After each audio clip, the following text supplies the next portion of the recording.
Huyu ni kiumbe ambaye anafahamika kwa jina la sea urchin kwa lugha ya Kiingereza, lakini kwa lugha ya Kiswahili hufahamika kwa jina la chunusi bahari.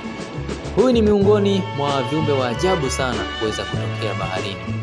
Hii ni kutokana na jinsi mwili wake ulivyo, lakini pia system ya mwili wake jinsi ulivyo. Ni kiumbe ambaye huishi baharini na hupatikana chini ya miamba au hupatikana katika kitako cha bahari. Mwili wake umefunikwa na gamba gumu ambalo limeundwa na madini ya calcium carbonate, na gamba hilo limeweza kuzungukwa na miba zenye sumu ambazo humpa ulinzi dhidi ya maadui. Kiumbe huyu ana mfumo maalum wa kinywa ambao hufahamika kwa jina la Aristotelanthe, ambao una meno matano yenye nguvu ambayo huyatumia kusaga miamba, lakini pia kula mimea ambayo inafahamika kwa jina la mwani. Mwani hii ni mimea ambayo hupatikana baharini, ambapo hutumika kama chanzo cha chakula pamoja na oksijeni kwa aquatic organism au viumbe ambao wanapatikana majini. Viumbe hawa hawana mfumo wa damu kama ulivyokuwa kwa binadamu, na badala yake hutumia mfumo wa maji ambao unafahamika kwa jina la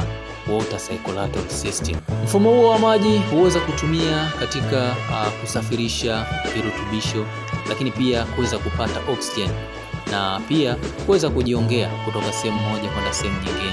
Viumbe hawa huweza kuzaliana kwa njia ya kuweza kutaga mayai, ambapo sea urchin jike huweza kutaga mayai ambayo huelea juu ya miamba, na baadaye sea urchin dume huweza kutoa mbegu za kiume ambazo huenda kurutubisha mayai yale. Njia hii kitaalamu hufahamika kwa jina la external fertilization, na ni njia ambayo inafananishwa sana na njia ambayo amphibia huweza kuitumia kama vile chura. Lakini pia viumbe hawa huweza kujirekebisha upya mwili wao, ambapo kitaalamu hufahamika kama regeneration. Sea urchin huweza kujirekebisha miba zao, lakini pia organi zingine ambazo zinapatikana ndani ya mwili, na hivyo hupelekea kuwa miongoni mwa viumbe ambao wana uwezo wa kuishi muda mrefu sana, takribani 200 katika baadhi ya species ya viumbe hao. Viumbe hawa ni muhimu sana kiikolojia, kwani ni viumbe ambao hula mwani, hivyo kuweza kusaidia kupunguza idadi ya mwani baharini, na ambapo inakadiriwa kwamba ongezeko kubwa la mwani huweza kusababisha uchafuzi wa bahari.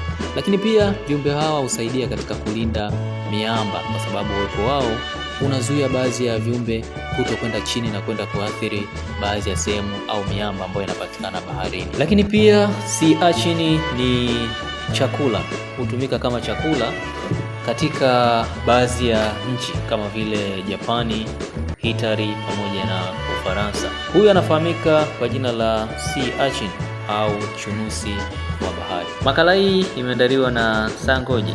Asante na wakati mwingine.